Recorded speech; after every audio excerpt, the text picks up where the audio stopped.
Seja bem-vindo a mais um vídeo aqui no nosso canal do YouTube do Pé Zerado. Hoje eu vou falar com vocês de uma arma praticamente secreta que você vai usar quando o seu paciente não responder ao diazepam e à fenitoína quando ele estiver convulsionando, nesse contexto de convulsão. Eu já falei com vocês na aulinha de diazepam, da fenitoína. Se você não viu, dá uma olhadinha aqui no nosso canal. E hoje a gente vai falar da terceira arma dessas situações. Vamos começar?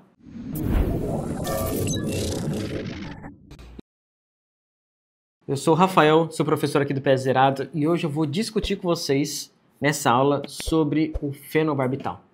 Uma medicação que já foi muito usada no contexto hospitalar mesmo e ela já foi muito conhecida até mesmo pelo seu nome comercial, que é Gardenal, especialmente na sua formulação oral, mas hoje ela é usada especialmente no contexto de refratariedade de um status epiléptico, por exemplo. Então vamos começar a nossa aula. Eu vou falar com vocês então do fenobarbital. Ele é um anticonvulsivante, assim como as outras medicações que eu falei com vocês.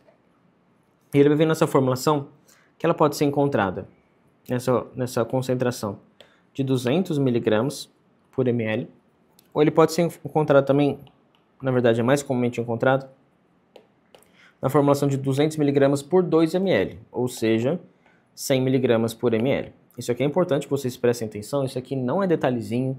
Na sua prática, isso aqui vai mudar o cálculo da dose e de quantas ampolas você vai ter que prescrever para o seu paciente, tá bom? Então isso aqui é importante que vocês notem, especialmente no dia a dia de vocês, no seu hospital, qual que é a dose que vocês vão ter à sua disposição, tá bom? Esse aqui, por exemplo, essa ampola aqui já é de 200 mg por 2 ml, tá? Então esse aqui já é uma ampola mais habitual de 100 mg por ml, tá bom? Como que o fenobarbital funciona? Rapidamente, sem decoreba, sem detalhezinhos. Vocês lembram que eu falei com vocês na aula do diazepam, da fenitoína, sobre o GABA, que é um grande grupo de neurotransmissores, que eles são inibitórios, eles vão deixar todo o cérebro, assim, na marcha lenta, vamos falar desse jeito.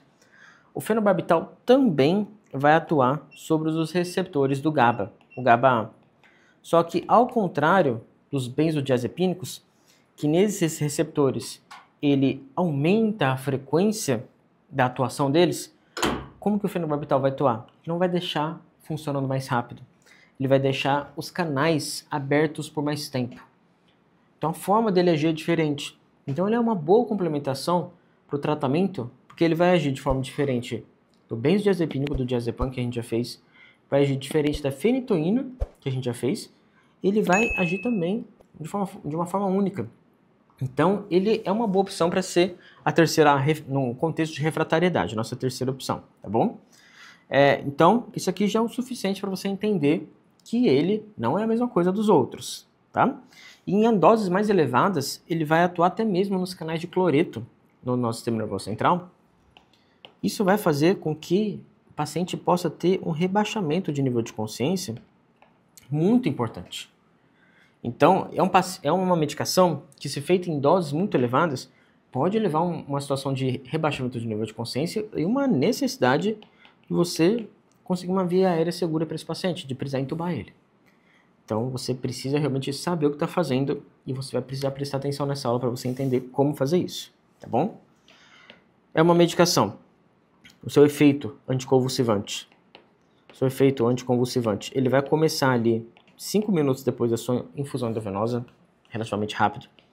Vai durar ali por pelo menos uma boa ação pelos próximos 30 minutos. Ele vai ter uma metabolização hepática, então a gente vai precisar ficar atento no contexto do paciente hepatopata e saber que ele usa enzimas hepáticas que são usadas por muitas outras medicações. Então, dependendo da medicação que o paciente está usando, pode ter algum tipo de interação, tá bom? Mas no contexto de emergência a gente precisa estabilizar a convulsão do nosso paciente e já é um paciente com refratariedade no contexto do fenobarbital. Mais ou menos 50% da dose feita é excretada pelo rim. Então, de forma geral, dependendo da insuficiência renal do paciente, a gente vai precisar reduzir um pouquinho a dose feita, tá bom? A meia-vida dele é muito grande, é de 50 a 120 horas. Isso aqui, levando em conta o contexto que eu falei com vocês, dos canais de cloreto em doses muito elevadas, a gente pode ter um paciente rebaixado gravemente e por muito tempo. Só que são 5 dias, pessoal. 120 horas são 5 dias. Então, a gente tem que saber realmente o que está fazendo ao usar o fenobarbital.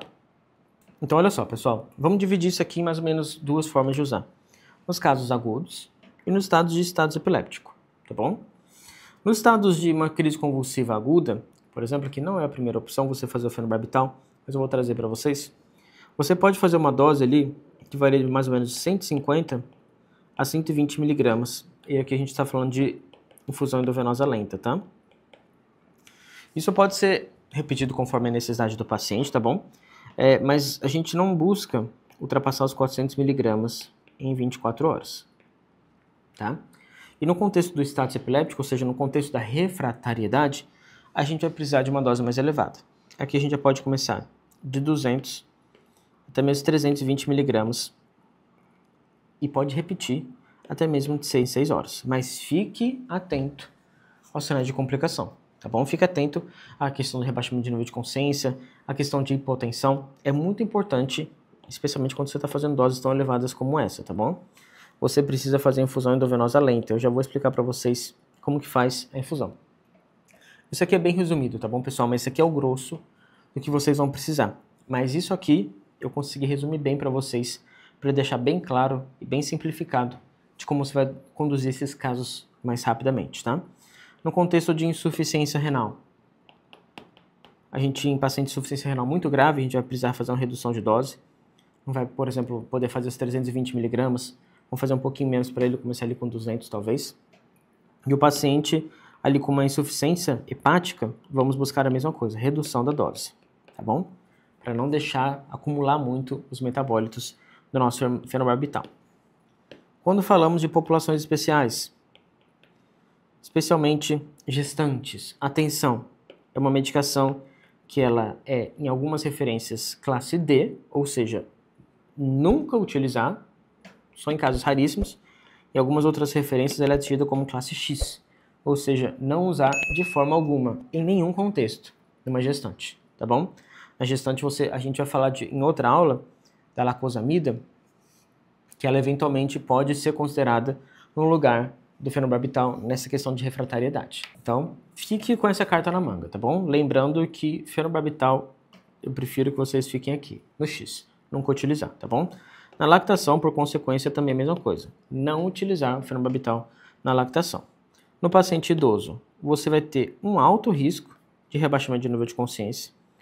O paciente idoso ele tem um contexto de uma hepatopatia ali, disfuncional relacionada à idade, uma redução da função renal também relacionada à idade, tá bom?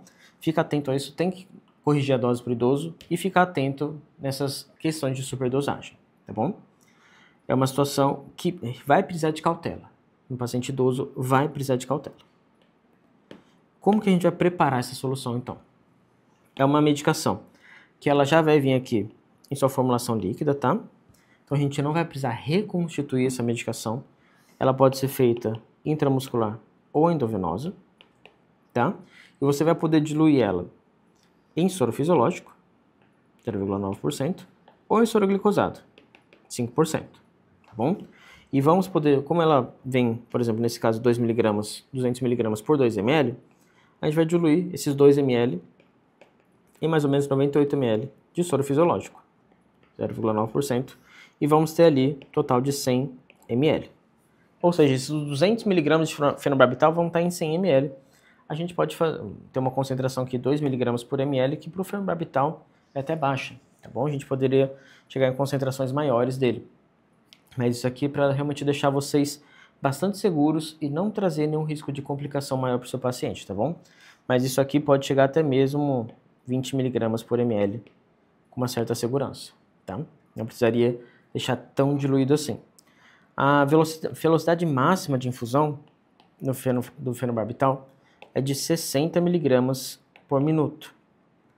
Ou seja, se você está fazendo uma solução ali de 200 mg, você pode fazer mais ou menos em 4 minutos. Fazer 100 ml em 4 minutos é relativamente bastante coisa. Então, realmente, é só para mostrar para vocês que eu estou dando uma margem de segurança bem ampla para vocês, tá? Mas pode ser feito ali, no máximo, em 4 minutos, uma ampola de fenobarbital.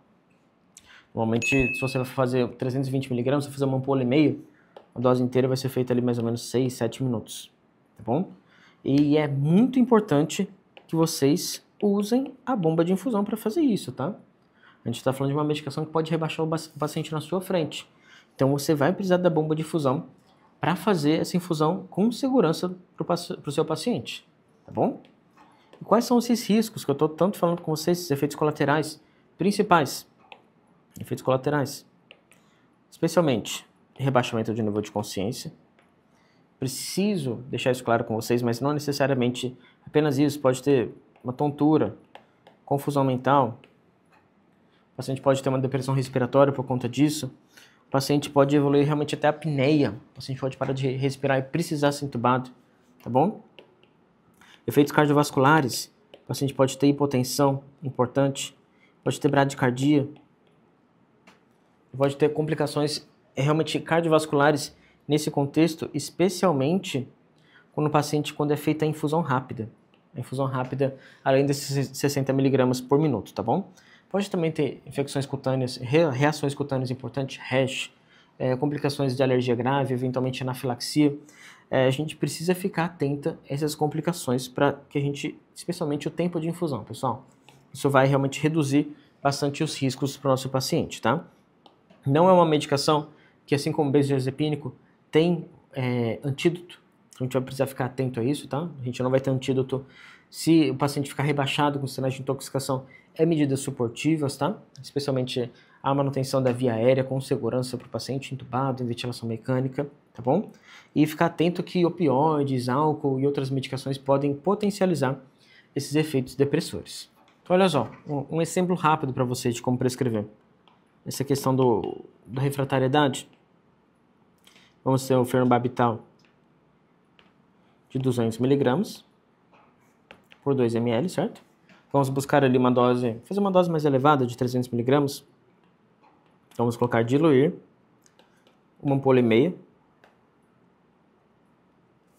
ou seja, 300 mg, certo? Vai dar um total de 3 ml. E 97 ml de soro fisiológico. Vou colocar fazer em bique. Em 15 minutos. A gente consegue fazer mais devagarzinho. Mas isso aqui é para deixar uma margem de segurança para vocês, pessoal. Você consegue abaixar isso aqui, por exemplo, para 50 ml, com segurança. E abaixar esse tempo aqui para 5 minutos. Porque como a gente vai fazer 60 mg por minuto, você consegue fazer essa dose toda em 5 minutos, tá bom? Você vai ter uma margem de segurança boa aqui se fazer dessa outra forma. Combinado? Então, olha só. Hoje você aprendeu a usar com segurança o fenobarbital, uma medicação muito poderosa, especialmente naqueles pacientes que não responderam até agora no tratamento da síndrome epiléptica, da convulsão, tá bom? Eu espero que você tenha gostado. Deixe seu curtir aqui no nosso canal, se inscreve para você não perder nossos vídeos e a gente se vê no próximo vídeo. Até mais!